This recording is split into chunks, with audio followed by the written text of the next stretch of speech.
Hello, everyone. Welcome to this webinar on international opportunities for New York food companies. We're glad to have you with us today. I'm your moderator, Jenny Alton from the New York Small Business Development Center Central Office. This webinar is brought to you by the International Trade Initiative of the NYSBDC. The NYSBDC is a U.S. Small Business Administration resource partner with regional centers at higher education institutions and outreach offices at other locations across New York State. Our free advising, education, research, and advocacy services are made possible by funding from the SBA, New York State, and our host campuses. On your screen, you will see that we have a fantastic array of presenters for you, and I will have our International Trade Director, Dr. Mercedes Sanchez-Moore, introduce them. So you know, we are recording today. We will share links to a PDF copy of the slides and the recording in a follow-up email. Attendees are muted and will not be on camera. Your chats will be visible to me and our presenters today. If you have questions during the presentation, please don't hesitate to type them in the Q&A box as they come up. You can open Zoom's Q&A box from the Q&A button at the bottom of your Zoom window. Since we have a lot of material to get through today, we will do our presentations and then have a Q&A session at the end. All right, that is all of my housekeeping, Mercedes, so I turn the time over to you. Thank you, Jenny, for your kind introduction, and welcome everyone. There you go. To our webinar, International Opportunities for New York Food Companies. I'm going to provide a brief introduction on the New York Small Business Development Center and our international program first, and later I will introduce the Food Exporting Accelerator pilot that we are going to be discussing throughout this program of today. The New York SBDC is a partnership of the U.S. Small Business Administration, SUNY, the City University of New York State, higher education institutions, and the private sector. The SBDC provides one-to-one business advisement, training, and research in support of entrepreneurship and economic development for the state of New York. The International Trade Initiative is a special program within the New York SBDC network, which is housed and part of the SUNY network of around 20 regional centers and 72 outreach and satellite offices. 98% of the population in the state of New York is within 30 minutes of an SBDC service location. The New York SBDC International Trade Initiative supports SBDC clients statewide with expertise and experience on international trade and trade compliance. We also provide SBDC staff with professional development, increasing trade advising capabilities statewide. All of our services are free, customized, and 100% confidential. We help small and medium-sized companies become globally competitive by providing export development and import operations assistance through one-to-one trade consulting, market research, innovative training, and links to additional export resources provided by our partners, which many of them are here today: Logan, New York, the U.S. Commercial Service of the Department of Commerce and Small Business Administration, Exim Bank, and other public and private organizations. The New York SBDC can help your business become a successful competitor in foreign markets by helping you plan and implement your export strategy. Our international business consultants are available to assist retailers, manufacturers, high technology, and even service companies with export planning and other areas such as export readiness reviews, export business plans, targeting international markets, selecting sales and distribution channels, legal considerations and licensing, logistic procedures and documentation, market research and trade statistics, and international financing options.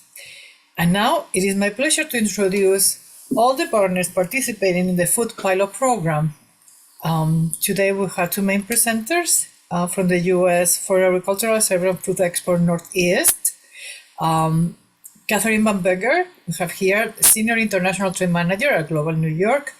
Mark Scoville, he's the Business Development Manager at New York Center of Excellence at Cornell AgTech. Collin Bradley is our main speaker of today, along with Logan Zweifel. Collin is an international trade specialist in the Credit Program Division of USDA Foreign Agricultural Services, and Logan Zweifel is the liaison and export readiness specialist of Food Export Northeast. It is my pleasure to introduce you to our new program. Well, it's not that new, it's this year. We instituted this pilot, and I was very, very lucky that I was able to partner with all of these agencies here. And also today we don't have the presence of the New York Department of Agriculture, but they are also one of the partnering agencies. Please go ahead with the slides, Jenny. The New York Exporting Accelerator program was created to assist at least 20 plus New York food companies to boost sales and global expansion by establishing distribution channels in countries with free trade agreements with the United States. The program provides 4 major services: consulting, training, trade events, and contact with distribution partners. The partner organizations are the host. We are the New York SBDC International Trade Initiative is the host of the program. Then we have Food Expo Northeast, Global New York, the New York Department of Agriculture, U.S. Commercial Service, USDA Foreign Agricultural Service, and Cornell University. And it is funded by Food Expo Northeast and Global New York, depending on the eligibility of the products. Please go to the next slide. These are the focus product categories based on existing international demand that we are seeking to participate in this pilot: natural, organic, and specialty food ingredients, sweet and savory snacks, alcoholic and non-alcoholic beverages, prepared and processed foods, fruits, vegetables, meat, poultry, seafood, dairy, ethnic and specialty foods, and sauces and condiments. Just to let you know, we have 26 people originally signing up for the program, and we are lucky to say that at least 5 of them are extremely involved and already up and running and have enrolled in many of our projects. Some of the program highlights, as you see here, are if companies meet the eligibility criteria, they will be able to apply for funding assistance from Food Expo Northeast or for Global New York, depending on the case. Also have the assistance of consultants from the New York SBDC and Food Expo Northeast. In some instances, consultants from Global New York that are overseas to provide one-to-one client counseling. We are conducting training. Food Expo has models in their website, as Logan will explain later. And here at the New York SBDC, we provide webinars monthly. We will also do market research, market analysis, and information about regulations. You could obtain that from many different sources, mostly the Foreign Agricultural Service, as I will explain later, and Collin will let you know. They have a fantastic library. Also, Food Expo Northeast has tons of regulations available. And again, the rest of our partners, Global New York and U.S. Commercial Service. The program will also provide the opportunity to attend trade missions and shows and meet with international buyers at buyers' missions in the United States. We chose this option because it's the safest for new to export companies. So please pay attention because there are many shows that you can attend. And as I said, they are less risky and the price is actually very low. So this will be a very good option to start researching exporting. All of our services in the pilot are customized and tailored for each company and product. These are some of the examples of the trade missions and trade shows that we are encouraging people to attend. CL Canada took place in May 1st, and we have some participants from the pilot already. I know that the New York Department of Agriculture and Food Expo Northeast also were there. And in regards to the international buyers missions that I was talking about, we have one coming in June, the first one, the Caribbean and Latin American buyers mission in Miami. Then the New York City Summer Fancy Food Show, and the National Restaurant Association show in Chicago. All of these count with the participation of Food Expo Northeast and the Foreign Agricultural Service. And then the American Food and Beverage Show in Miami in September 10 to 12. This is also organized by the Foreign Agricultural Service. Next, please. So, what do you need to know before considering exporting and enrolling in this pilot? As I said before, you will have access to sources of funding and support, one-to-one counseling and research, export training, and most importantly, is helping you create an export plan with the strategy for market entry. You will be, actually, we will advise you to enroll if you have a unique selling proposition and a product that is innovation in the market and appeal to certain audiences. We will also help you with a price strategy. Will you be able to export at a competitive point? Then you will need to understand custom procedures and documentation, of course, and the regulatory compliance in regards to claim, packaging, labeling requirements. And these are sometimes very different to the requirements in the United States. Some of them are similar. So we will need to do market research for your product and go from there. Next slide. So I wanted to give you an example of the challenges that you're going to face when entering foreign markets. The regulations and requirements vary country by country. Sometimes you're going to have bilingual packaging if you're going to Latin America or Canada. That's the case. Always you're going to have to translate to metric measures. The rest of the world measures everything in the metric system. Also, we need to check on how the nutrition and ingredients are being placed in the label, because country by country might be different as well. Also, the different health and nutrition claims regulations. Sometimes you can claim things here that you are not able to claim in other countries. Some package sizes might be regulated. For example, honey in Canada, I don't know why, but they regulate the size.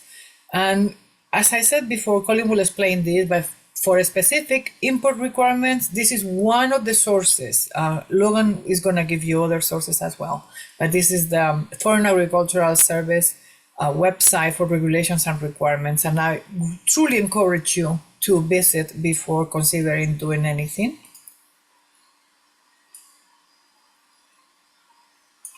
So what are the outcomes that we are expecting?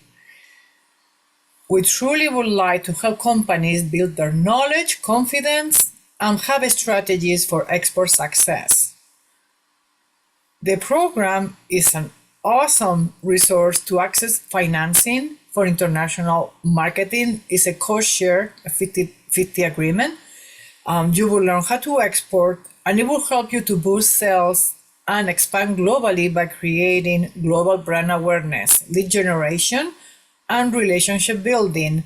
And the ultimate goal of this pilot is to establish international distribution channels. So again, I highly encourage you to have a look at all the materials that we're going to be attaching with this presentation. I'm going to send you the brochure and contact me. We are the point of entry, and then you will have access to all the partners here. We will do the referrals, but we are the ones coordinating and managing this effort, okay? And now it is my pleasure to introduce you again, Kathryn Bamberger, Senior International Trade Manager at Global New York. Thank you, Mercedes, and good morning, everyone. We have a few slides to share with you this morning. For those of you who've seen this before, hopefully this will ring familiar. For those of you who are new, let me just take a few minutes to tell you about Empire State Development, which is a New York State government level agency concerned with economic development. Next slide tells you our mission statement, but really bottom line is we're all about job creation and retention. We want people who live and work in New York State to have good, high-paying jobs, and everything that we do is in that mission. And then the Global New York team is a division of that agency that is concerned with everything international, both for bringing in other companies who would like to have a foothold in the United States and particularly in New York, and then helping small businesses export their products and services that they create here in the state of New York to customers in other countries. There are lots of reasons why we do that. The bulk of the population and a lot of the purchasing power of the world does in fact exist outside of the United States. And while the United States is a very diverse and competitive and attractive market, we find that companies that actually pursue this kind of exporting are better employers. They have more innovative products, and they're able to weather domestic volatility in a way that is more sustainable. And the way that we do that is we have team members, next slide, that are across the state. Many of them are based in the Metro New York City area, and then there are several of us who are upstate, and we cover by the 10 economic development regions. We cover several regions, each of us, and work very closely with, next slide, please, all of our partners that you can see on this slide, including folks that are on the call here that are specific to the food and beverage area. But our overall mission is actually not specific to this sector. We actually cover all business sectors, and we work very closely with the SBDCs and SBA and the District Export Councils, U.S. Department of Commerce, Department of Agriculture and Markets, and Exim Bank. Next slide. We also have recently expanded our coverage to include 187 countries from 15 central offices. And you can see here on the slide where those offices are located. And the folks that we have here on the ground are contracted to New York State, and they are not food and beverage specialists. Rather, they are concerned with business development in all sectors. Next slide, please. Our three main programs are the Export Marketing Assistance Service, the State Trade Expansion Program, and the Global New York Fund Program. And because we are the government, we talk a lot in acronyms, so you'll hear us talk about EMAS and STEP. The STEP grant program is funded through the Small Business Administration through a competitive state-by-state grant process, and the Global New York Fund Program is something that is funded from the state. And the Export Marketing Assistance Program is a free service where we offer information. Next slide, please. So from those foreign offices that we discussed, you can have customized market research provided to you specific to that country and specific to the industry sector. In this case, again, our folks are not food and beverage specialists, but they are able to access information. Next. You can select from different regions as we demonstrated on the slides before, rather than having to select a specific country. So you can select by region, by market, and a company can select up to 3 markets at a time. So one of the things that we've been able to do for some companies is we're able to combine some of our services with similar services that are offered by either the U.S. Commercial Service or Food Export USA, and you'll learn about those a little bit later on. Next. The way that works is there's an application process, obviously. Again, it's no charge. You review that with the local Global New York representative. There's a matching process with our foreign office. The report is generated and the potential partner search list is also generated. There's an iterative process where you can go back and forth with that representative to make sure that you're getting the best quality information that they can provide to you. We also have an opportunity to fund travel to a country to follow up on any of those partner leads that seem most promising. Next slide. For eligibility, companies have to be headquartered and registered in New York State. For all of the programs and services that we're talking today, we're really talking about small and medium-sized companies by SBA standards. The product has to be exportable and the company needs to be export ready. And that's one of the reasons why we work especially closely with the small business development centers, because they are really poised to help a company become export ready by building an export marketing plan, a business plan, et cetera. We do have a minimum sales requirement, and we have to make sure that the companies are in good standing and not in violation of any local regulations. Next slide. The STEP program, as I mentioned, is funded in part by a grant from the U.S. Small Business Administration. Next slide.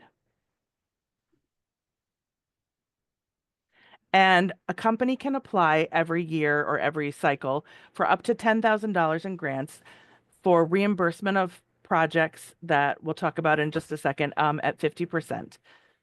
Next.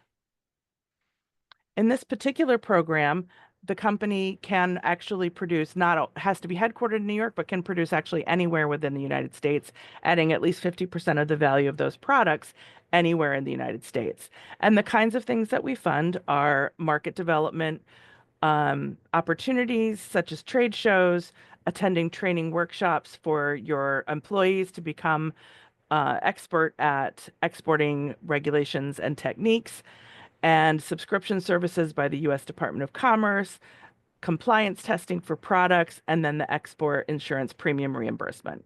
Next. The Global New York Fund similarly will reimburse for other kinds of similar kinds of programs. However, where the STEP program will look at individual activities and reimburse them one at a time, the Global New York Grant Fund is really meant for a more integrated and organized marketing plan. Next slide, please. And so you might apply for multiple activities on the same application, whereas in the STEP grant, it's the same application, but you would be reimbursed after each individual activity. With the Global New York Grant Fund, all of the activities have to be completed before you're able to be reimbursed. The other distinction with this fund is that nonprofit organizations such as industry and trade associations, regional organizations, economic development organizations are also eligible to apply for the state funding along the same lines to help companies in their region or in their jurisdiction learn how and grow their export sales opportunities.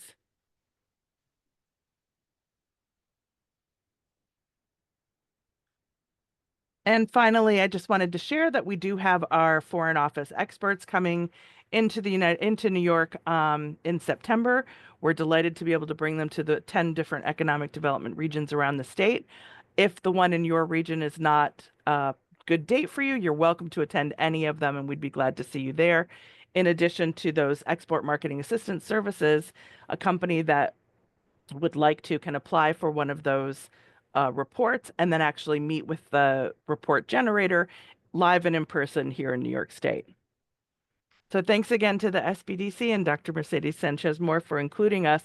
I would like to also just let you know that prior to joining Empire State Development, I actually was working in this field at the Department of Agriculture and Markets. And so since our folks there weren't able to join today, I'm happy to take a stab at maybe some dated information, but take a stab at answering questions that folks might have about the Department of Agriculture.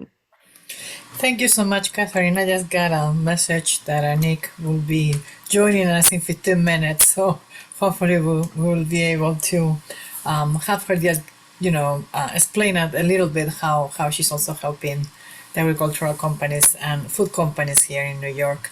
So thank you so much for your presentation. And now we are going to hear from Mark Scoville. We're going to let him introduce himself and let you know what he does through his center. Thank you, Mercedes. Good morning, everyone. My name is Mark Scoville, and I'm the Business Development Manager here at the New York State Center of Excellence for Food and Agriculture at Cornell Agritech. We're here in Geneva, and we're a business development resource funded by New York State to help food, beverage, and ag tech companies grow their businesses in New York. And as you can imagine, depending on where people are in their journey, that support help is vastly different. So what we do is we help people self-assess where they're at and what needs they have, and then we try and connect them with the right resource that they might need. And that support really spans from product development all the way to go-to-market strategies and everything in between. So that could look like business mentoring, or we can connect people with resources here at Cornell Agritech. The food scientists that are in this building downstairs at the Food Venture Center. We have the pilot plant here, the Craft Beverage Institute, HPP validation, shelf life studies, things like that for people starting out. And maybe once they get a little bit further down the road, they may be looking for manufacturers or ingredient or packaging suppliers, so we can help connect with those kinds of things. That's what we do, and we're in some cases we can join people with funding sources that are specific to New York State. And it doesn't cost anything to be part of the Center of Excellence. We're here to help, and we're a resource for anybody and everybody who's willing to take part. And I look forward to working with any of you, and it would be great. Thank you so much, Mark. And I truly appreciate your partnership. It's great to have the support of Cornell and also helping companies expanding and solving domestic issues while we are trying to expand internationally. So it's a privilege. Thank you. Likewise. Thank you. And now we are going to hear from our main speaker, one of our main speakers of today, Collin Bradley. Hello, everyone. I admit that I'm from a Teams shop, so I'm going to do my best to share the screen. All right. Is it going? Yes, it is. Okay, great. That's what I like to hear. All right. Well, thank you, Mercedes, for inviting me to participate in this, and thank you all for attending. So as was said already, I'm Collin, and I work for the USDA and our Foreign Agricultural Service. So for those who might not have heard of our agency, we're a bit tiny compared to the rest of USDA, but our mission is to promote the export of food and ag products. So today we're going to be talking about the specific tools that we have that can help small businesses get their products overseas. And that's going to be in 4 sections: export finance, market development opportunities, market intelligence, which Mercedes touched on a little bit already, but I'll go into a bit more depth. And then talking about some of our overseas offices and our structure here at FAS. So I'm going to get started in what we call export or trade finance part of it. Full disclosure, this is the part that I do my day-to-day in. So I cover this program. So I'm definitely happy to speak with people afterwards if you have more questions on this product here. So we call this export finance, but it's our GSM 102 Export Credit Guarantee Program. So right off the bat, I want to do the disclaimer that unfortunately this is not a loan program or any sort of direct financing options. Rather, what this program does is that we're covering against the risk of non-payment. So we're more like an insurance program rather than any sort of loan or anything like that. So this program, what we do is we take on 98% of the risk involved in exporting overseas. So if you have an issue with your buyer or the buyer's bank who they're getting financing from paying you, then you file a claim with us and we'll cover 98% the value of that transaction. So this is a really good tool if you're going into a new market or into countries that are a bit riskier, have perhaps shakier financial sectors or things like that. So this way you know that you'll be paid for your shipment. If you're familiar with Export-Import Bank, they offer similar products to this one as well. They're less food and ag oriented, but there are certain products that they can cover that we can't, and vice versa. And I'll get into that in a slide a bit later. So again, the risk component is the main benefit of this program. The other benefit is that this program can help on your buyer's side as well. And the way it does that is through our more lengthy repayment terms. So normally for an export, if you were just doing it by yourself, you might want, cash in advance. That's the best thing, right? You get paid up front and then you have to worry about it. On the buyer's side, that's not something that they're going to want to do, obviously, and you can understand why. So under this program, we offer up to 18-month repayment terms. And so that way it offers a bit more of a time for you to get paid back. So that could make you a more enticing exporter than perhaps other businesses that aren't using this program. On the other side of it, if you need the cash flow more immediately, and I know this is geared more towards small and medium-sized businesses, so you don't necessarily want to wait 18 months for your buyer to get back to you, even if you know it's covered by USDA. we offer the opportunity to partner with banks in the United States so that you could get paid at the time that you ship, and then you basically transfer over this insurance coverage to a US bank. And then if there is an issue, then they'll file a claim with USDA. You're outside of the transaction, you're already paid, and you can get on with, building up your business. So overall, it's a really good program if you're, getting into new markets, like I've said. So this is just a summary slide, basically saying, the benefits that I've already talked about. Without GSM, you're taking on a lot of risk. Whereas with GSM 102, again, we're taking on 98% of that risk. Again, without GSM, it could be harder for your buyer to pay or get financing. Whereas with GSM, because of those longer repayment terms, it could make them easier to purchase your products. So again, it's a very nuanced program. I'm happy to answer questions about it here, or also my contact information will be available after this, and we can have those one-on-one conversations for how this product could help with your business. So for GSM 102, like I said, we do have certain eligibility requirements, and we cover only ag and food products. But what I want to say about that is that we are very broadly defined. There's often a misconception that, USDA, we're here to support the, soy, wheat, the bulk commodities. While that is true, and we can do that, this program is also available to processed food products. So it could be prepared meals, condiments, a lot of the stuff, on Mercedes' list, that's exactly what we can do as well.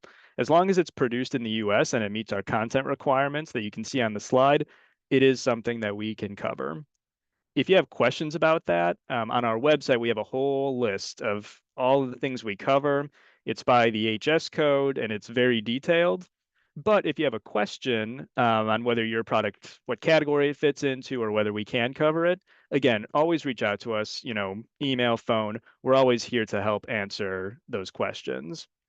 Another thing I did want to say on this slide is that we don't have a minimum or maximum, for that matter, transaction value. We are more than happy to take, small shipments and cover those as well. So, even though y'all are small and medium, this program can work for you as well. And we have done that in the past. One last stipulation that I'll put on this program before I move on to some of the other things that we do at FAS. So this program is really geared towards what we call developing markets. So what that really means is that if you're shipping to Canada, Western Europe, Australia, Japan, some of those more solid developed markets, unfortunately, we can't cover you with the GSM 102 program. But as you can see on this map, most of the rest of the world, if you're shipping there, we can cover your transaction. So again, we're one tool in the toolbox that you could be using to protect yourself against non-payment for your shipments. So do consider that when you're making these deals. Okay. So enough of the finance stuff. Now we're going to get into some of the more fun and engaging things I like to think about, which is market development. So when we say market development, we're really talking about building up demand for products overseas. So the big ways we do this, and we kind of mentioned this a little bit, some of the other presenters, but there are trade missions, trade shows, and then some other funding programs that more Logan will be talking about later. So the first thing is our trade shows. So USDA, we endorse some international trade shows. And what that endorsement really means is that this show is worth your time going to. We've had people that have vetted it. It's a good size. The buyers there are legit and they're willing to make deals. So if you're planning on doing any international trade shows, attending those, look on our website and see which ones are endorsed to get a good idea of what might be worth your time. The other part of it is that these trade shows have what we call the USA Pavilion, and that's basically a section of the trade show where that is specifically for US companies and US products. So if you're interested in getting a booth there, that's something that you could research as well. If you are in the USA Pavilion, our staff overseas is able to help support some of those companies with logistical support, on-site assistance, potentially some market and promotion materials. yeah, just sort of, making it an easier time for you if you're participating.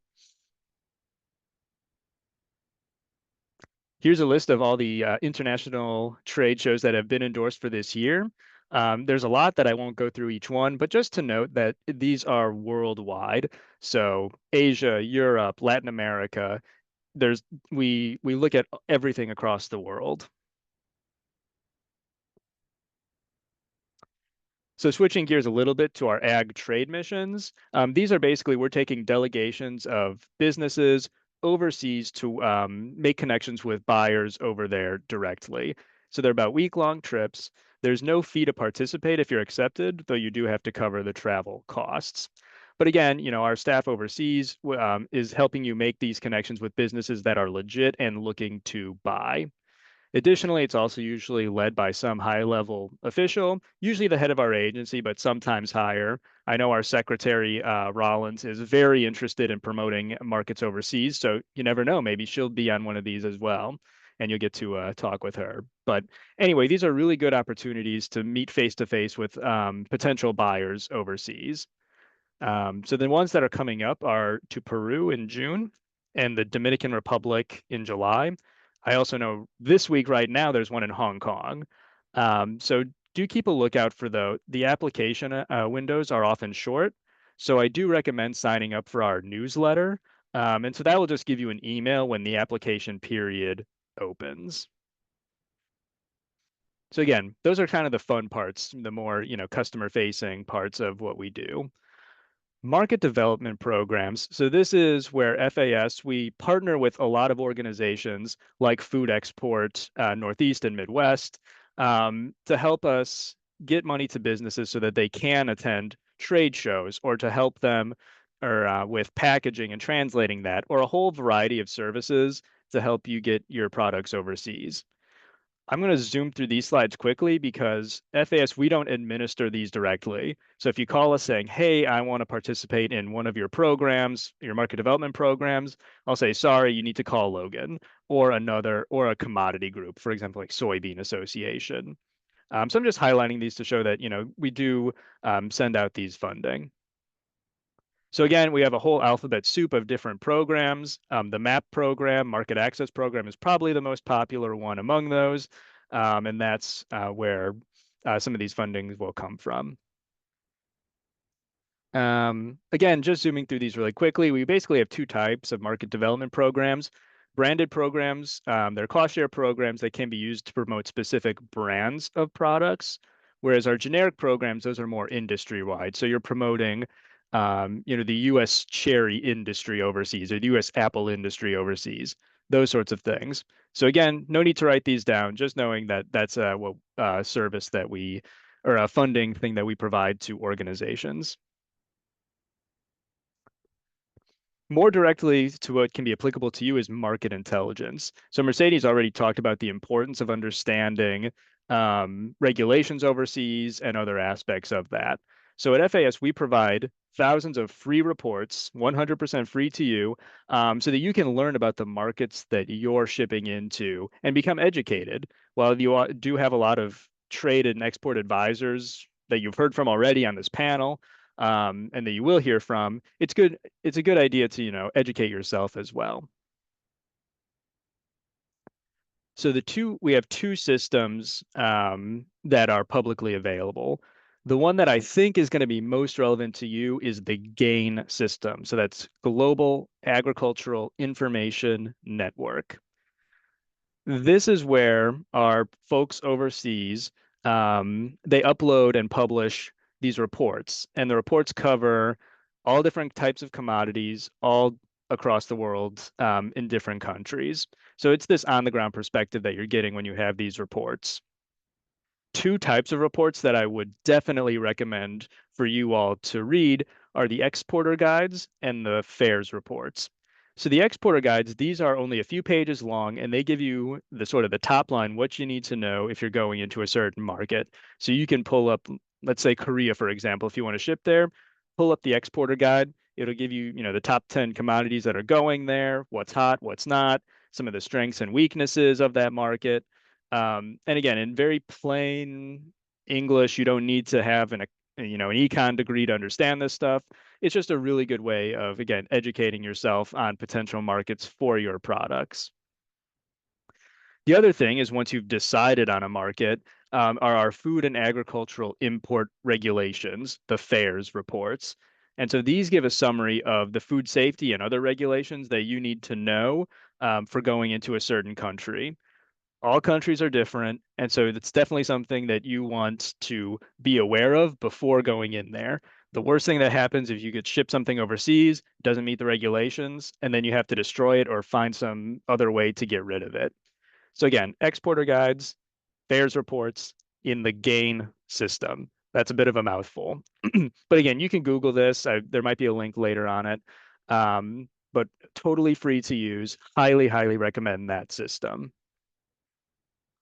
The other sort of market intelligence system that we have is the Global Agricultural Trade System. This is honestly more if you're, economist, econometric sort of nerd like that. This is just the raw data of our exports going overseas. So if you want to pull up a report on how many cut flowers we sent to Canada last year, you can do that in this system. You can toggle it for how many years you want and that sort of thing. So again, that's more the system. If you like to play around with data, you can go in there. All right, let's see. So the last thing that I want to talk about is our overseas office. And maybe I should have led with this, but the way USDA Foreign Ag Service is set up is that we have two parts of our agency. One side is the civil service. So those are people like me. We're based out of DC, and we're kind of on the back end of running a lot of these programs. The other side of our agency are our foreign service officers. I've alluded to them already, our overseas staff. But essentially, these are ag diplomats. So they're overseas working as boots on the ground, promoting U.S. Food and ag export interests. So we have 90 offices overseas that cover 165 countries across the world. So basically anywhere in the world, we cover that. So what these staffs do, they're very busy people. A lot of it is trade policy work. So you might have heard of some of the tariffs going on and some of the trade deals. These people are going to be on the ground working with overseas governments on those sorts of things. More related to, a small business. Again, they're writing the reports about market conditions there, and they're very knowledgeable about what it takes to be successful there. Sometimes they can also do a little bit of business matching. So they could connect you with buyers over there. And if you are having an issue with your shipment getting stuck at the port, like I mentioned before, they might also be the person to call. Like I said, I think it's best to educate yourself first. Look at the GAIN reports, exporter guides, those sorts of things before contacting posts because they are small staffed, but they are a resource there for you to utilize if the need arises. So I think we're holding questions till the very end, but my contact information is here. This will be shared with you afterwards. And yeah, thank you again for the opportunity to participate today. Collin, thank you so very much for providing this very useful information, and I hope that people take advantage of all the resources that are offered through your department. I wanted to take the time now. We were able to get Anik to log in, and I would like to introduce her to the audience. Anik Gibo is Program Manager at the New York State Department of Agriculture and Markets, and she's gonna let us know about what she does in her department. Thank you, Nick. Take it away. Mercedes. So I'm sorry, I had a bunch of things this morning. So I do have a presentation to share with you guys. So I just need to share my screen so that you can see it, and it should be up on the screen. Can everybody see it okay? Yes, yes, we can. Perfect. So it's a great segue from Collin's presentation. We have a marketing and promotion team here for the New York State Department of Agriculture and Markets, and we basically do a bunch of different pieces and parts related to that. And I work closely with Logan through the food export component, as so he was mentioned before. So I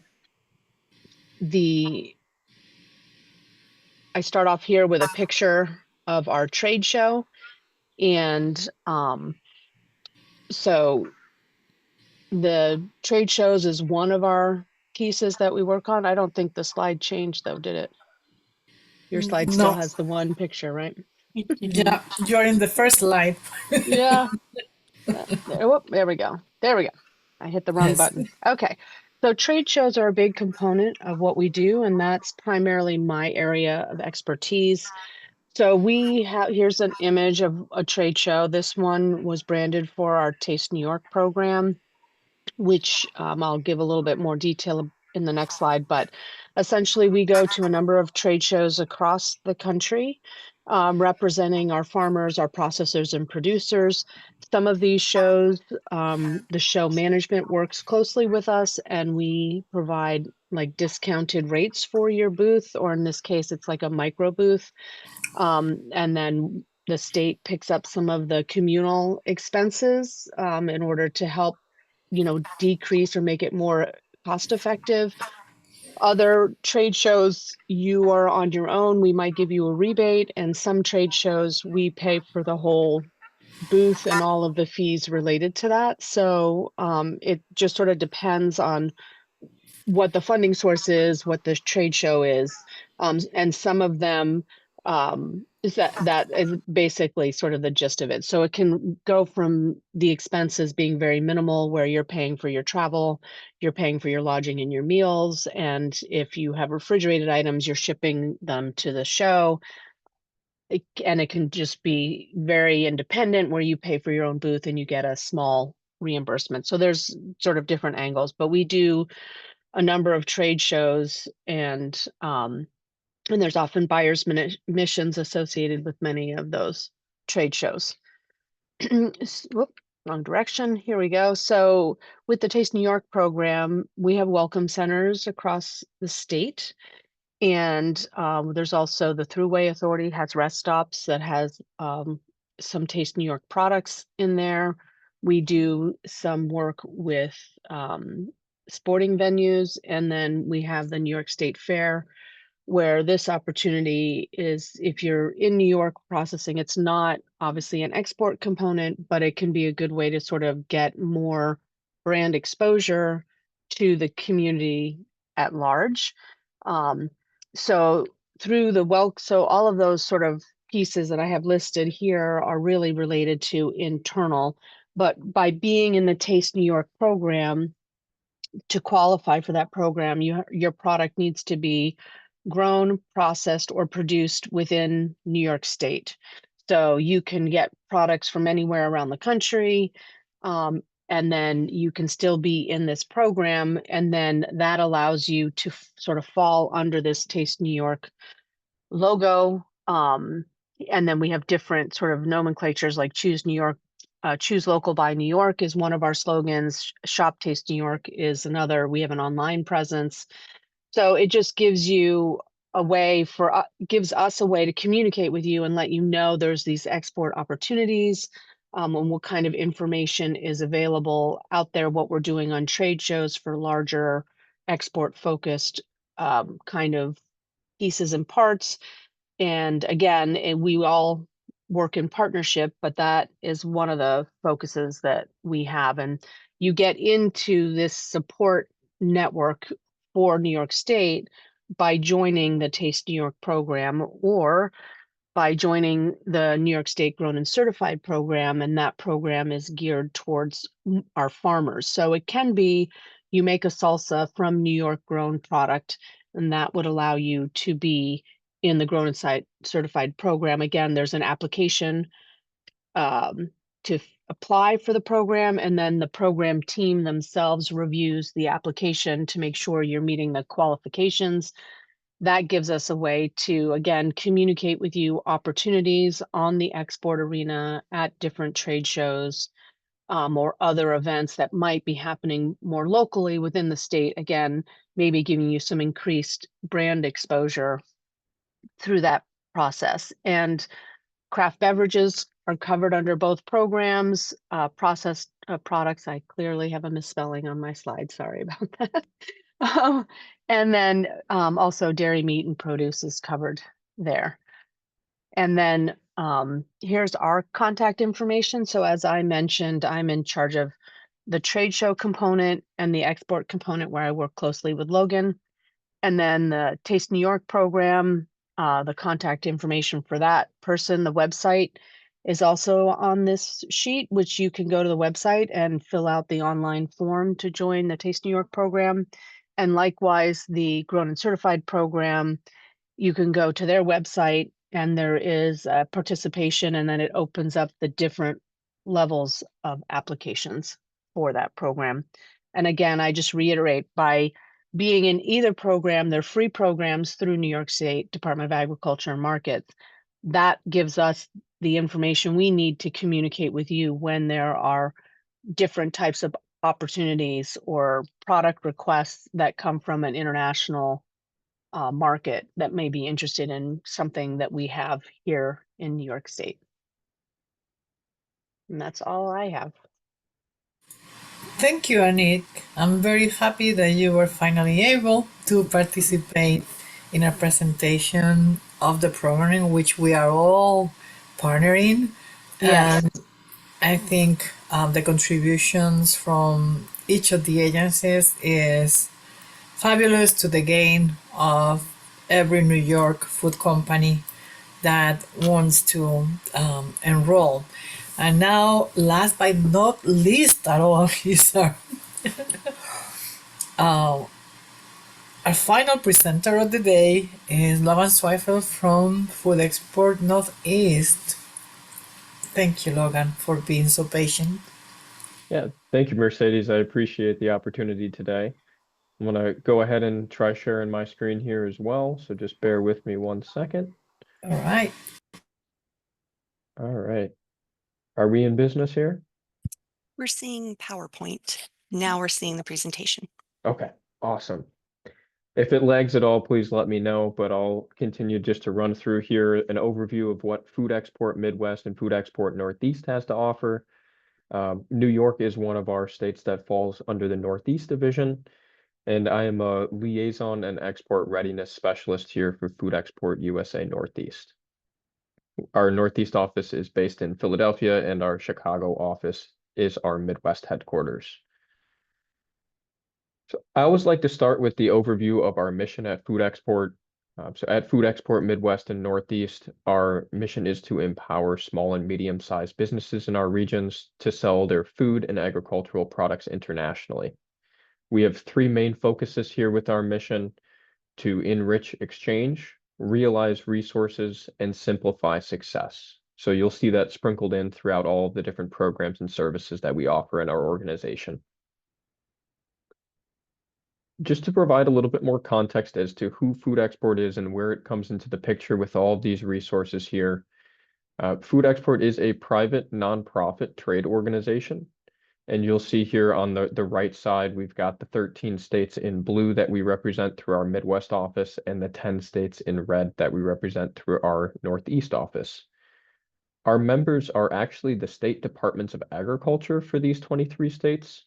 So as Nick mentioned, I work very closely with her in the New York Department of Ag and Markets here, as there are members here. So we work together to promote these programs and services here within the state of New York.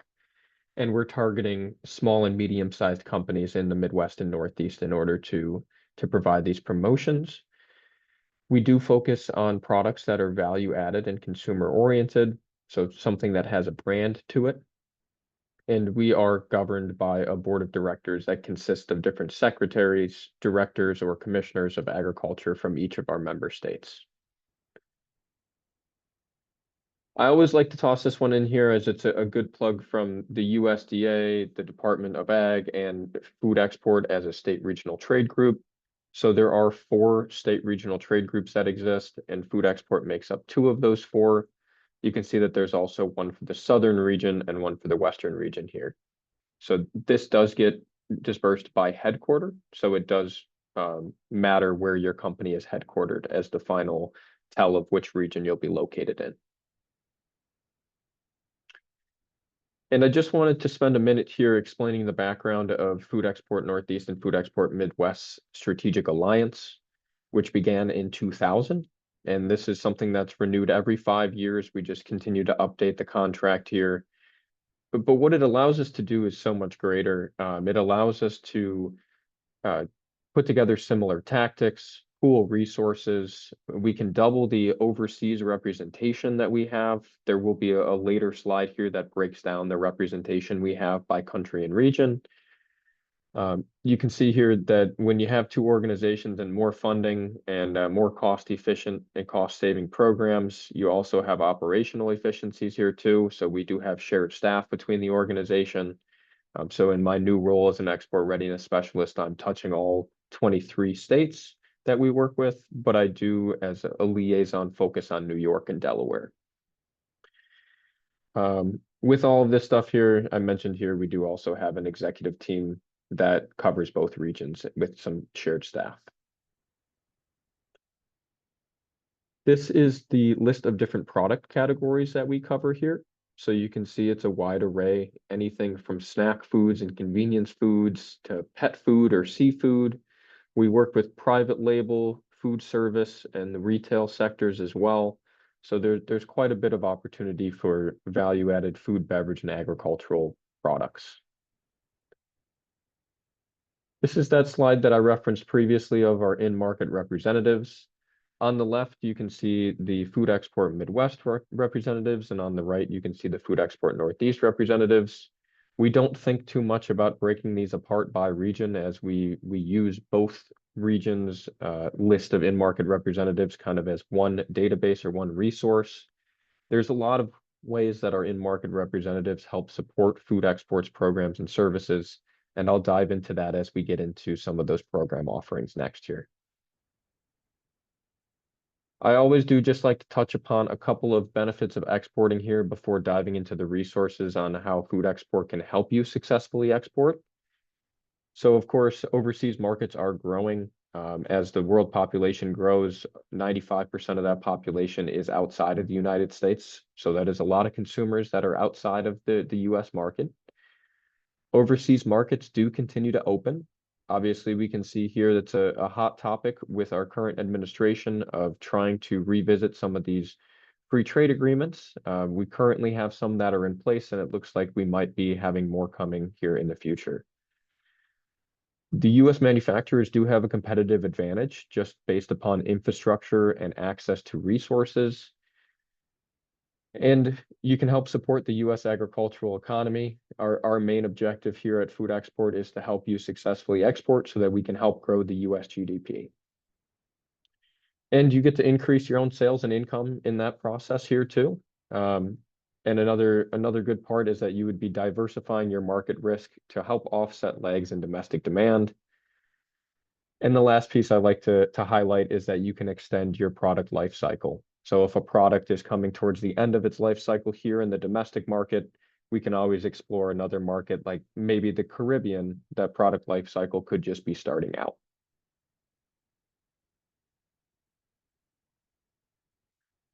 This is an overview of all the different programs and resources that Food Export gets involved in. We do focus on 3 main pillars: exporter education, market entry, and market promotion. So as we get into the next slides here, we'll dive a little deeper into each of the offerings available for each of those 3 pillars. Exporter education is always a great place to start. Food Export offers a variety of educational resources, and this is very helpful for US suppliers looking to increase their knowledge or the understanding of the exporting industry and the overall exporting process. Most of these resources are available at no cost. They can be accessed with a free Food Export account. There is no membership fee to join Food Export, and there is no fees for a lot of our education services here. Some of our current education services include webinars, the Export Essential online modules that were referenced previously, and seminars. So just to dive into those offerings a little bit deeper, The Export Essential online modules are 11 evergreen on-demand learning modules. They are free, and you can see them pictured. Actually, you'll see our webinars pictured down below, so I got ahead of myself here. But each of these 11 modules cover different topics pertaining to the export process. So they're about 15 minutes for each module, so it's a low time investment, but it's high value in terms of the information you receive, so that you can be aware of everything that's going to be required of you and your company during the export process. Our webinars, we do offer webinars here, just like the New York State, or excuse me, just like the New York SBDC.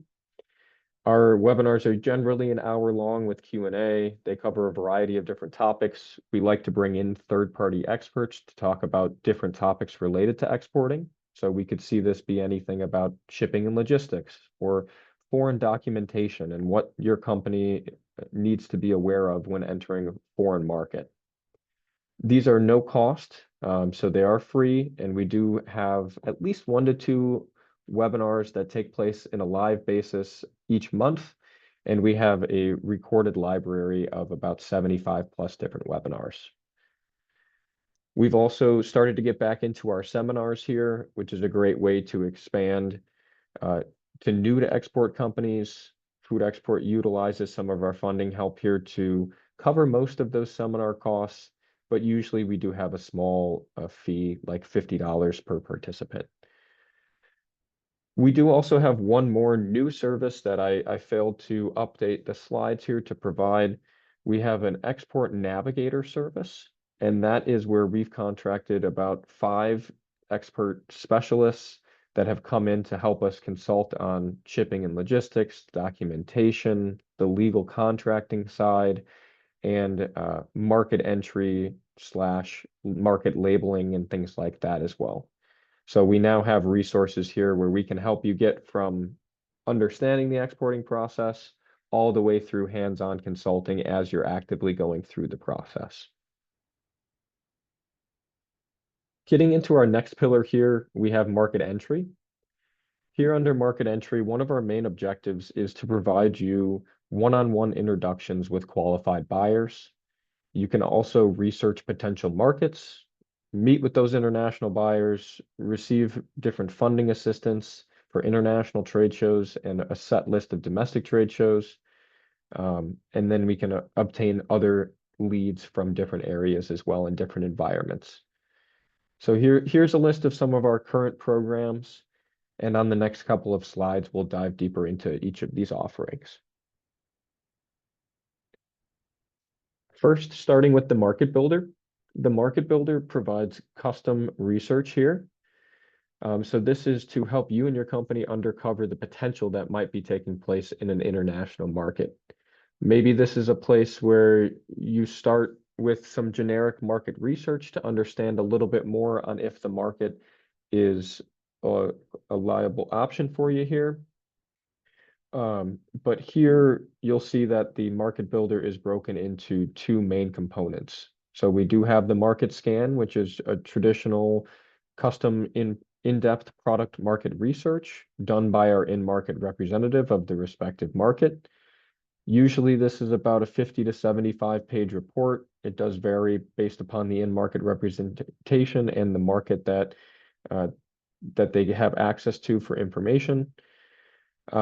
With the market scan, then, if everything checks out and there is enough potential for you in that market, you're understanding more about the distribution and importation analysis, then we also have the Rep Finder here as a second component of the Market Builder. The Rep Finder is an opportunity for you at any given point throughout the year to have our in-market representative organize a minimum of 3 meetings for you in their market. These meetings can take place on a virtual basis via Zoom, or you can physically go travel to the market and visit in person for those meetings. A lot of this is to help you understand if a market has potential for you and is going to be a good opportunity for your product before investing too in depth and investing into some of these other costs that might be a higher risk. It also helps you understand a little bit more about the strategic plan for entering a market. Our in-market representatives are very active in helping you onboard into their market, and they're a great resource for you to use here through these programs. Next, we have our Food Show Plus offering. The way that I like to present this is add-on services at international trade shows that help you maximize your trade show experience.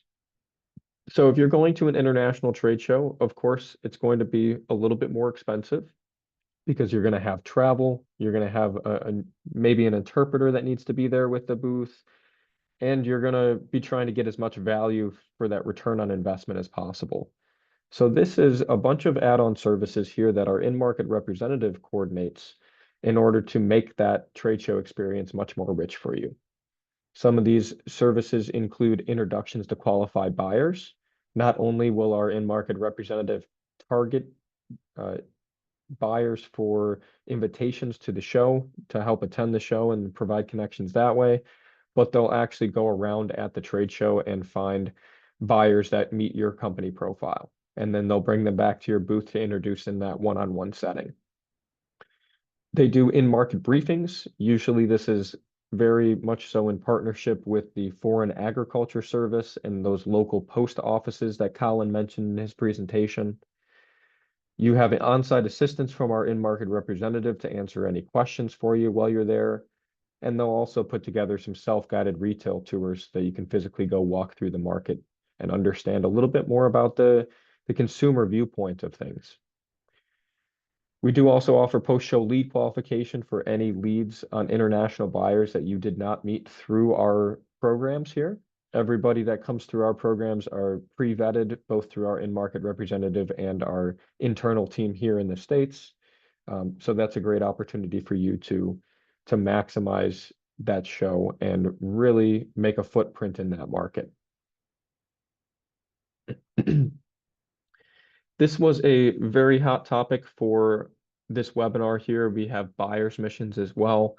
Buyer's missions are a great opportunity, as Mercedes mentioned, for a first-time exporter to get exposure with international buyer meetings.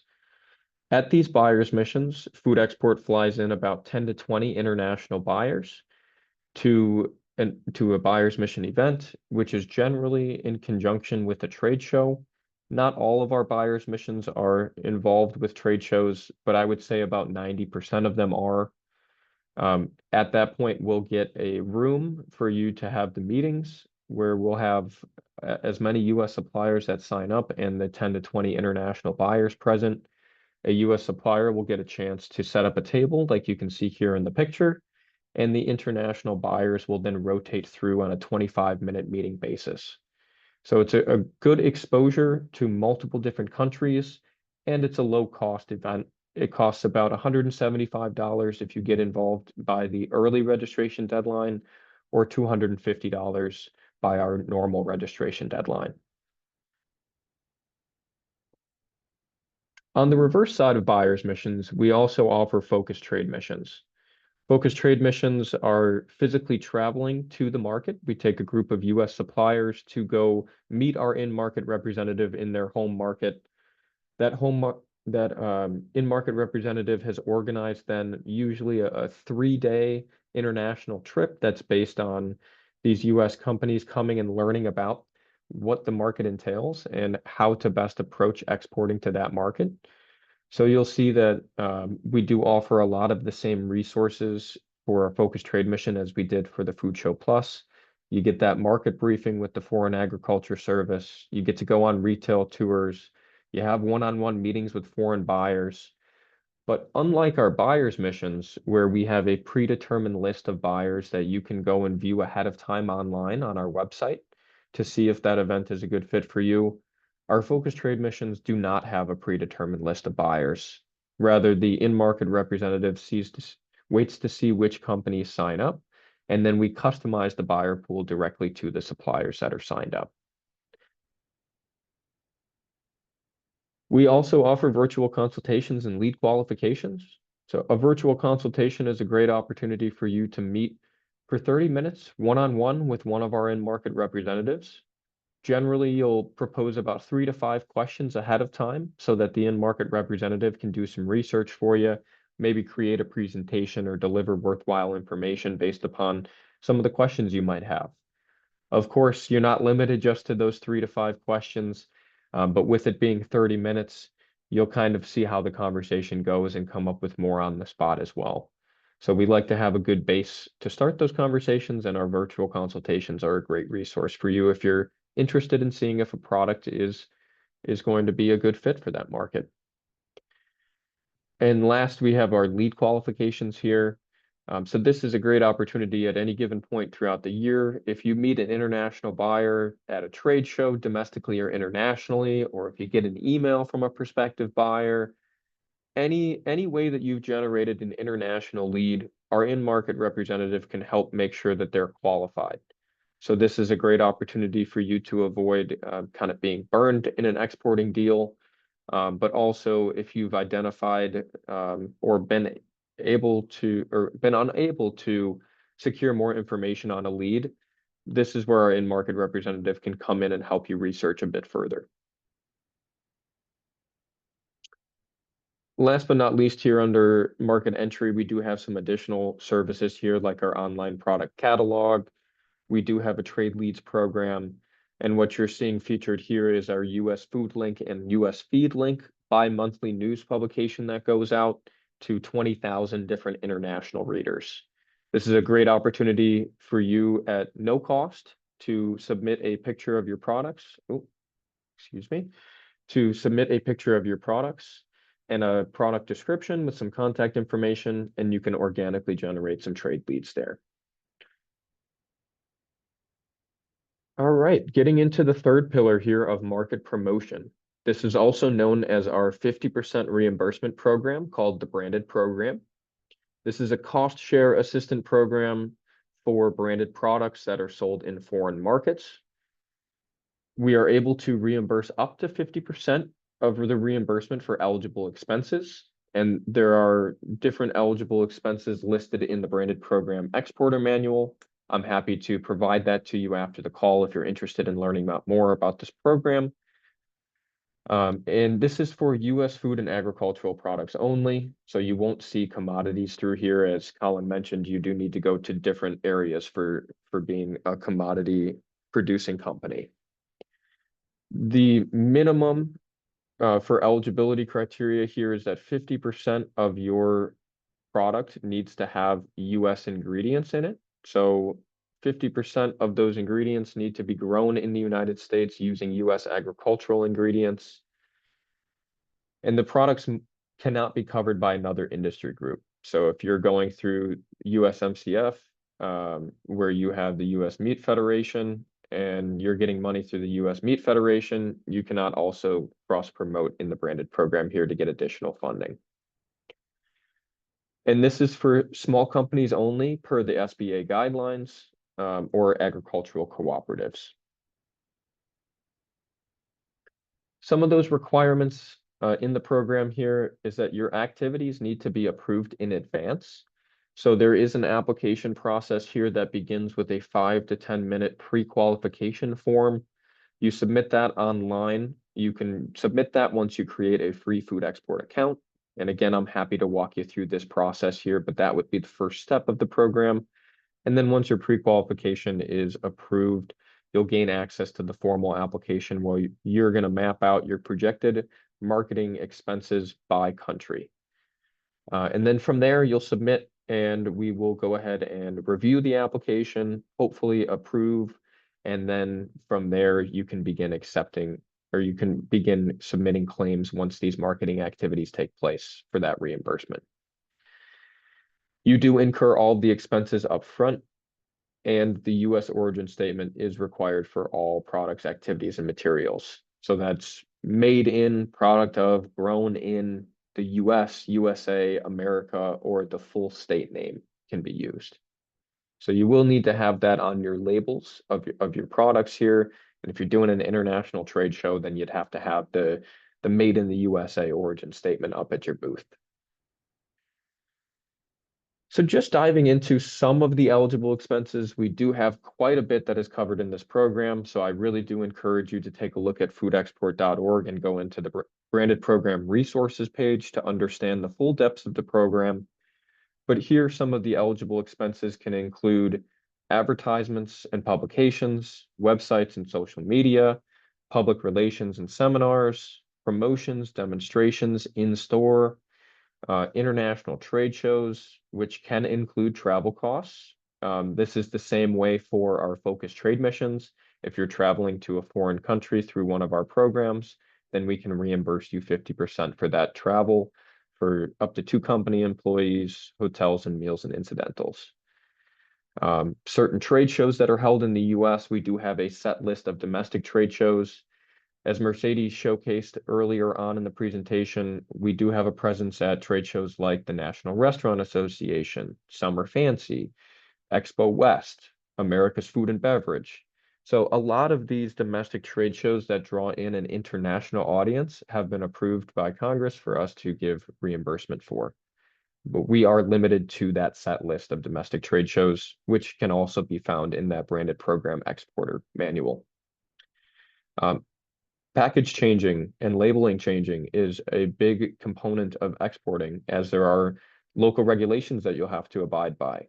So that is an opportunity for you to get 50% reimbursement if you're doing stickering for your product, if you're completely changing the packaging, or if you're doing the graphic redesign for some of those labels too.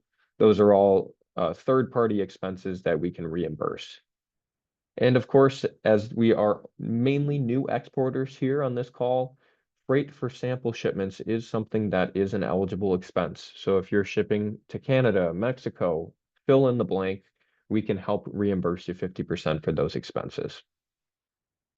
These are just some. As I mentioned, there are plenty more. So I do encourage you to take a look at that branded program resources page on our website.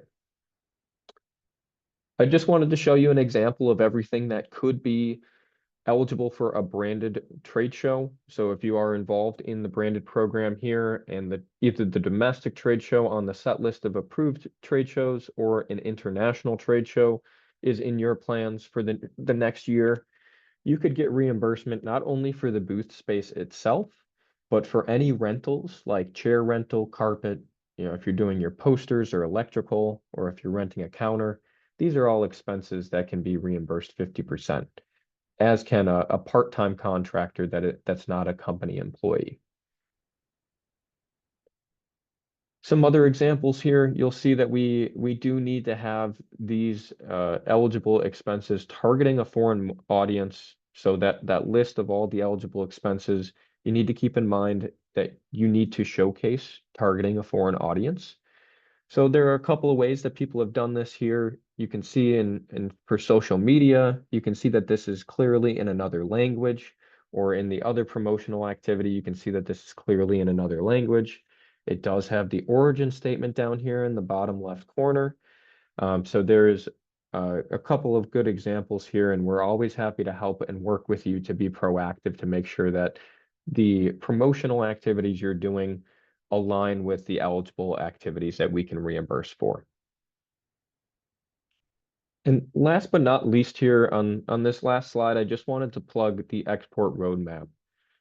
As we are mainly new to export companies here, we do also have some experienced exporters that we work with. So no matter which side you fall on, we have a new resource called the Export Roadmap.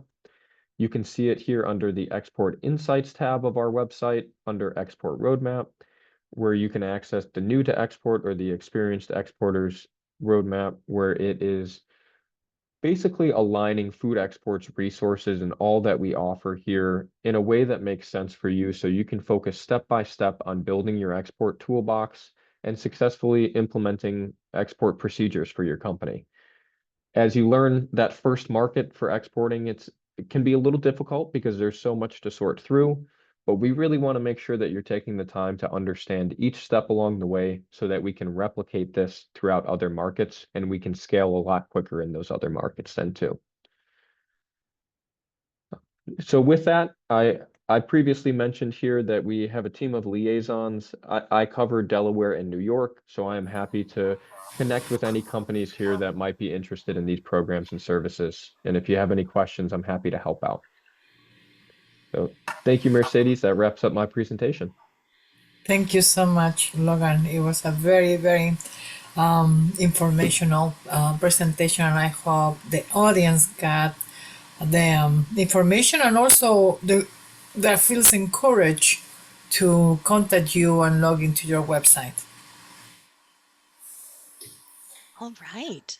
So we have time for Q&A now. And we've had a couple great questions already come in, and we'll go over those. I know there have been some answers through the chat and the Q&A box, but I do want to address those out loud so that we can help others who might have the same questions get the answers that they need. If you have a question at this point, please drop it in the Q&A box or the chat. We have a lot of experts on our call today, and experts, if you would like to come back on camera, that would be fantastic. Okay, so our first question had to do with refrigerated or frozen products. This person knows someone who does frozen empanadas, which sound awesome, and would like to know a little bit more about if this program is a possible opportunity. Oh, well, sure. I mean, I'll take the first answer. Using refrigerated containers is very common in international trade. So the fact that they are frozen is not a problem for exporting. Now we have to look at other requirements and if they meet eligibility for these programs, and about the ingredients that they are using, that they are no problem to the country that they are trying to reach, etc., etc. But the fact that they are frozen is not a problem. Anyone, Right. please? In fact, yeah, please. in fact, I would say it's not a problem, but furthermore, it's actually one of the coveted products here too. Obviously, with shipping, it's a little bit more expensive, but the product then has usually a longer product life cycle, so it can be more shelf stable. So importers do look to have that.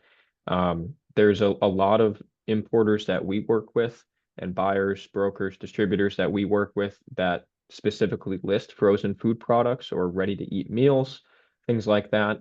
So we do have a lot of capacity to work with those products in the programs, and it's already built into the design of some of our programs. Fantastic. And I am just putting on the Food Exporting Accelerator pilot program flyer for anybody who we kind of very briefly showed it earlier, but wanted to give people a chance to look at that. Kind of a quick synopsis of what this Accelerator pilot program entails and the eligibility requirements.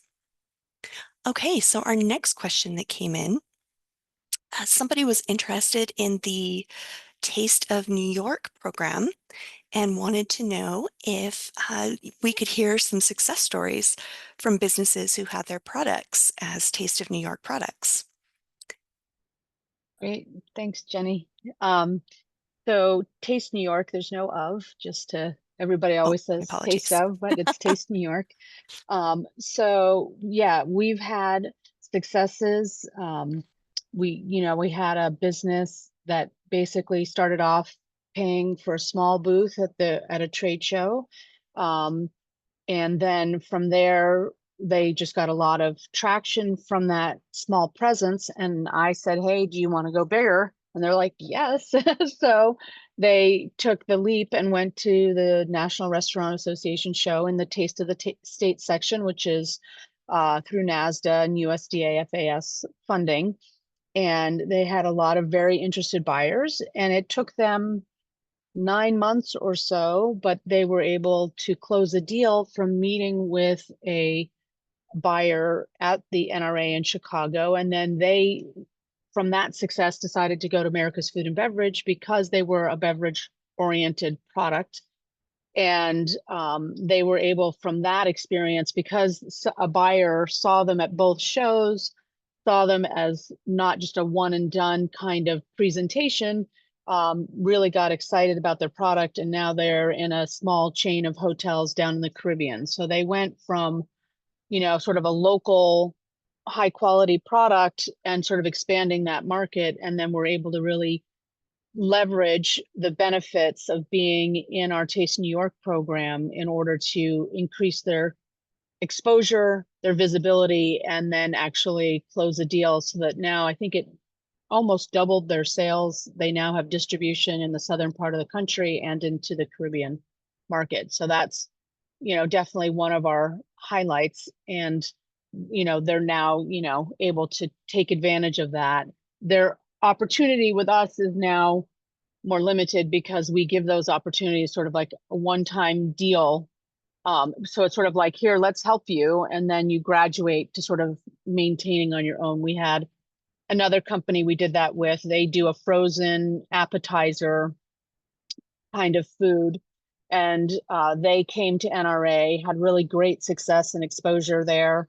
And now they come back every year and have their own booth. So again, Ag and Markets helped them sort of get a foothold into that market that they were trying just on the edge of getting that kind of exposure, was able to do that. And now, as we call it, graduated. And now they have their own booth and they're doing that on their own. And they come back and they say, this is great. And they would have never taken that leap because of how expensive it is sometimes to get in. And now they're in the branded program. So they're using all these resources to help them get their product around the world. And in fact, they have some new markets that are very interested in their product. So they're working on doing some of this research about those markets for their products. Thank you. That was an excellent example of how we can all collaborate together. They start being successful, and especially the participation in trade shows. How important it is to get exposure, to be able to talk to international buyers that are coming in. And I really encourage all the participants to find more information about these buyers' missions and which ones are being had the participation of the New York Department of Agriculture, especially Food Export Northeast, and how to enroll the program, be able if they can obtain the financing, etc.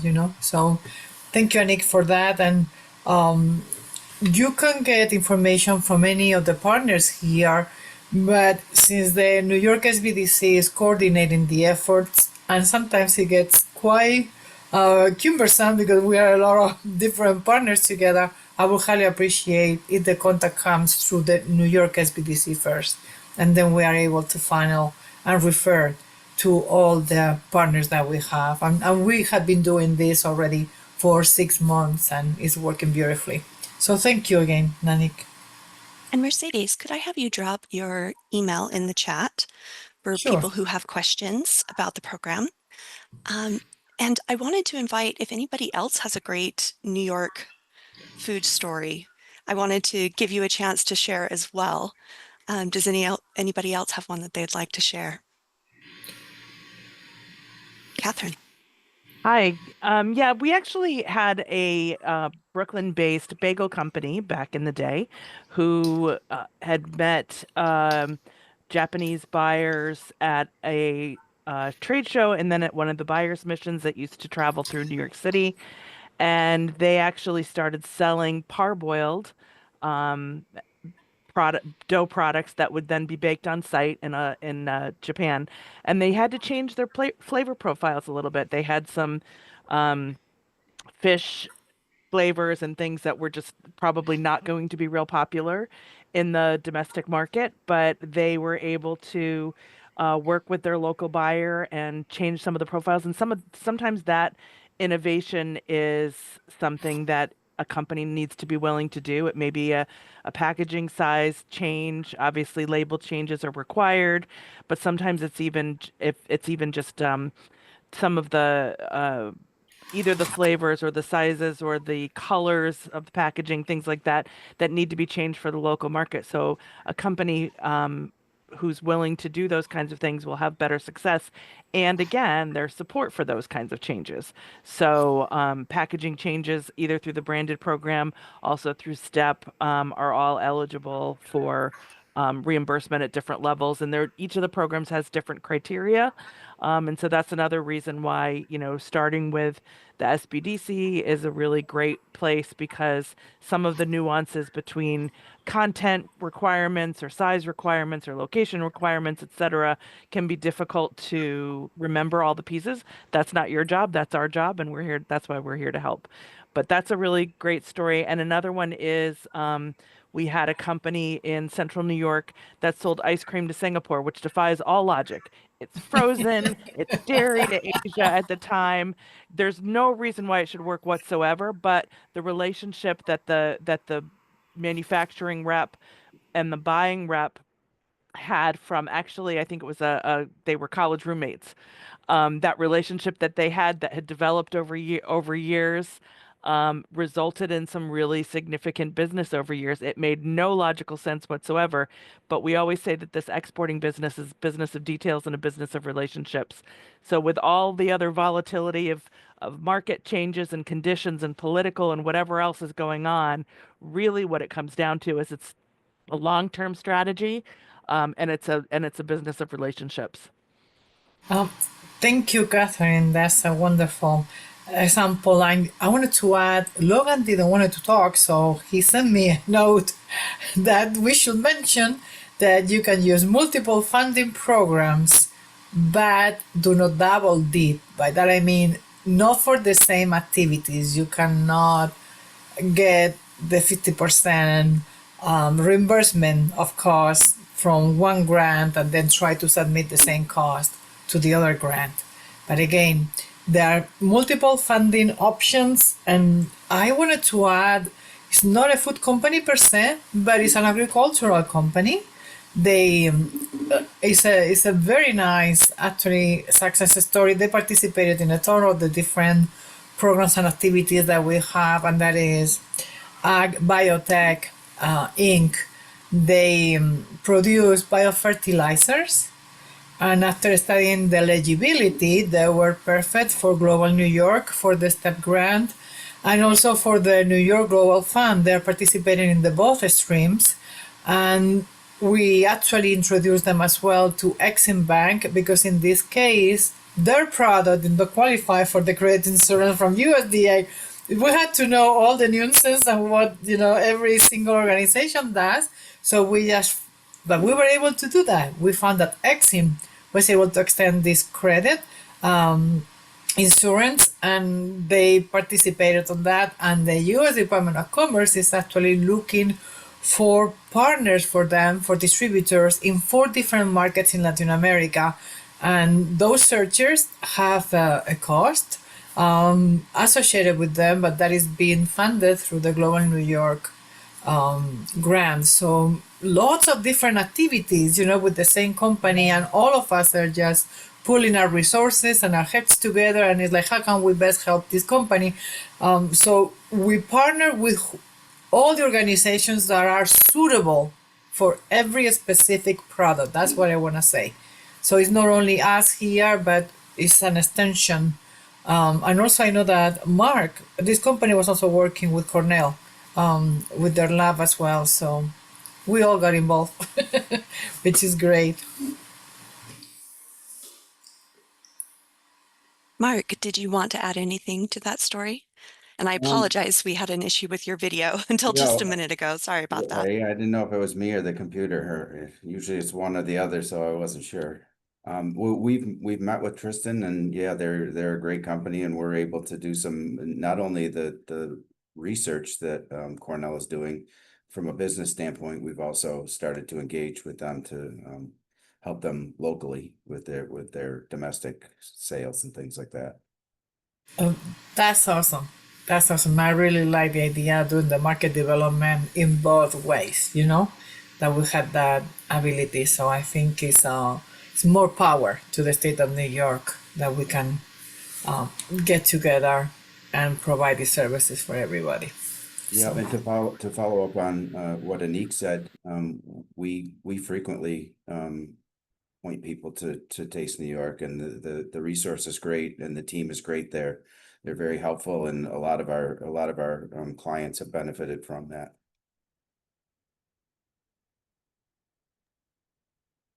Excellent. Well, we did have another question come in. This person wanted to know, they said they know that each country has different health and safety requirements. Some countries participate in hazard analysis and critical control points. So they wanted to know a bit more about that, what is recommended as far as participating in the program with quality guarantee and also for marketing purposes around this topic. So I know, Kathryn, you had an answer, and Mercedes, anybody else who wants to comment on this? Research. This is a question of research of utilizing Collin's resources through their website.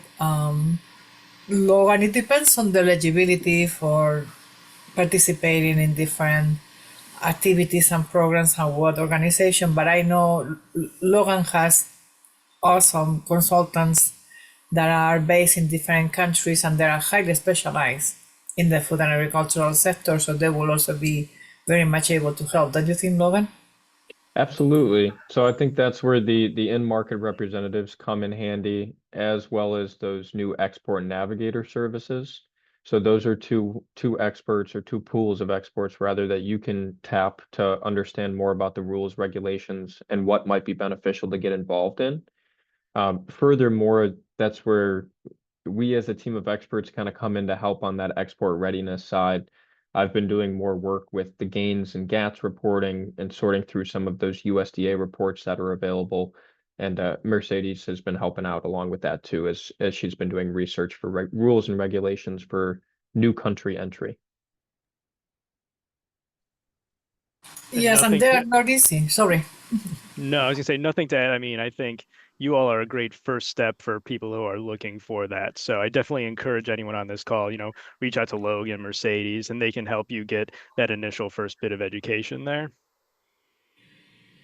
Thank you. All right. Was there anything that anybody wanted to add? Any tips or advice that we haven't already covered today? Just want to give everybody a moment to add a last bit if there's something. Just give it a shot. I would say use all of us as resources, because there's a lot of information between the group of us, and we can, even if somebody comes to me and I can't help, I refer to Mercedes, I refer to Logan, I refer to Kathryn, whoever it needs to be. Sometimes I reach out to Mark also. So we're all, as Mercedes said, on the same mission to help you. And so this is a rare sort of opportunity that all of us are here together in a partnership, and can be really beneficial to give you that extra support or boost you might need for your business. Indeed, Anik, and I think it's pretty unique in terms of, I never seen it in other states, and I'm so happy that we make it work for everybody, and we actually meet very frequently, and we are in constant contact. So the pilot doesn't have an end timing. We are going to continue doing it as long as it continue. We are able to work with companies, and we are having more and more people interested. So we just want to pass the word, that we are here to help. There are many opportunities overseas, and people don't realize. And we are making things the easiest possible also by helping companies attending these buyers missions domestically. You don't have to travel overseas. You don't have to face any sort of, the uncertainty that we are seeing these days. We are trying to minimize that, and then choosing countries that had free trade agreements as well. So we are trying to avoid any sort of tariffs, retaliation or anything like that. So I think it's super nice. We're very fortunate in New York. We have probably more food and beverage businesses that open and close in any given year than some states have in their entire portfolio. So there's also an incentive for all of us to work together, just because there are so many at so many different stages. We have legacy businesses, Jell-O, Chobani once upon a time was a little yogurt company in central New York. So, we do have companies we have a very robust farmers market system that people start their businesses there, and then when they're ready to grow, they look to their area retailers, and then when they're ready to grow, they look for more regional distribution. So we're definitely a part of all of that system, and we have little nuances between each of our programs of who's eligible for which ones. Can be difficult to navigate, but that's why we're working together to help. Excellent.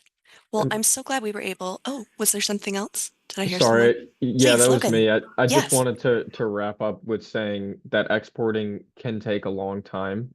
It's something that has a lot of different nuances to it, a lot of different details to it. We're here and we've got a team of experts here to help you navigate that a lot more quickly and efficiently. But don't think that it's not going to be a time commitment or kind of a knowledge commitment here. There are some different nuances from domestic business to international business. But with all of these resources available to you, it's a lot more, it's a bigger opportunity for you to be successful as you explore exporting for the first time.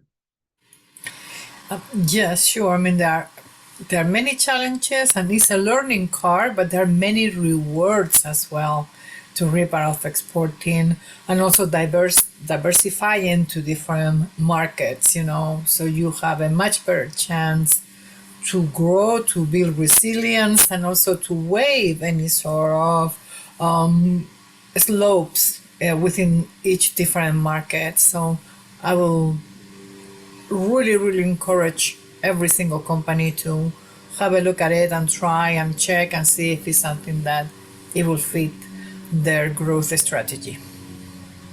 We did have one more question come in that I'd love to address really quick before we wrap up. So this person asked, are the opportunities here mostly based on food production? Where do processing, automation, and marketplace facilitation play in?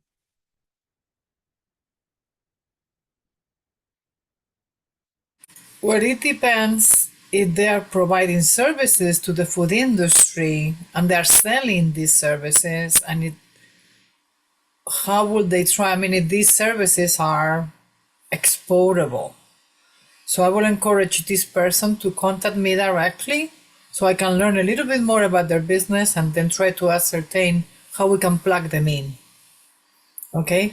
Because we are talking about hard products. I mean, we are talking here in the presentation about shipping, but also, as I said, it is services are exportable too, but it depends. I mean, what they are trying to export, and I would love to learn about that. Yeah, Okay. from my perspective, my programs deal with food. I'm ag and markets. But if you're a co-packer, if you're a facility that packages for a lot of other companies, then there may be a reason for you to work with me in order to, have that, or work with Mark, because he works with a lot of co-packers around the country. And Kathryn, I know, works with the service-oriented organizations, and that's a niche that I don't cover. So from my perspective, you could be, I always use a salsa product as an example. You could be a salsa product and you have your formula, you have your recipe, but somebody else makes it for you. That works out. And then that bottling company may also bottle their own private label. So again, those are nuanced, as Mercedes was saying, and it's really depends on what angle you're coming from. I have had requests from foreign markets saying they have a recipe that they would like to find a co-packer in the United States to make that recipe to be able to sell it here. So that could come around in a different way. You're not exporting, but you are generating business from that. So again, it is probably more of a conversation to make sure that we're targeting whatever resources that can help you. Actually, we have a pilot participant I'm not going to mention the name of the company, but they do have a contract with Gordon Foods Canada, and they are going to be bottling for them. And we are trying to help them satisfy that contract. And whenever they are bottling, then the product is going back. So that's, in that sense, it's a service, but then they will ship an actual product that will be exported. So it depends on each project is so different. That's why I said it's very difficult to provide very specific answers, without having all the details, But I also, if there I go back, I would love to network with absolutely everyone that is providing services, because we have many companies that could utilize not only co-packing, but they are looking for domestic distribution, like Mark does, etc. So we all can share that information internally and help our companies. Mark, was there anything that you wanted to add on that topic? No, I would just echo what everybody already said, that it is very unique, each situation, but at least for Cornell, it's anything related to food or beverage or agritech. It doesn't have to necessarily be production. It could be a service or something like that. Wonderful. Let's see, Mercedes, are you typing a response to the question that just came in, or? Oh, we can't hear you. I'm talking here.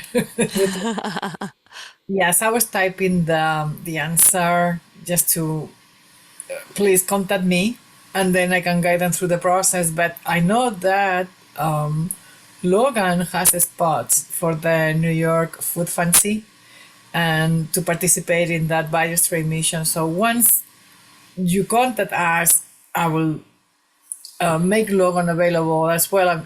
We can meet over Zoom, discuss your product, see what you're doing, your eligibility. It's okay that your company is only 1 year of operation in New York. That's one of the requirements, so that's not a problem. So please take my email. It was, I don't know if you have it, or I will give it to you again, and then we will go from there. Yeah, and I'll just add very quickly for this company that's only been in operation for a year. If you're looking at the GSM 102 program, totally fine. We don't have any years in business type requirements, and that's a little different than Export-Import Bank. They look more at that. So, Thank you. And I know Kathryn also put a comment. Did you want to say that out loud, Kathryn, so everybody can hear it? So the question was specifically about exhibiting at the Summer Fancy Food Show. It's sponsored by an organization called the Specialty Food Association, and it is limited to members or member candidates. So that's another part of the puzzle. But again, that'll all be part of the discussion. Excellent. All right. Well, we will wrap up today. You've had the opportunity to be with the Food Exporting New York Dream Team today.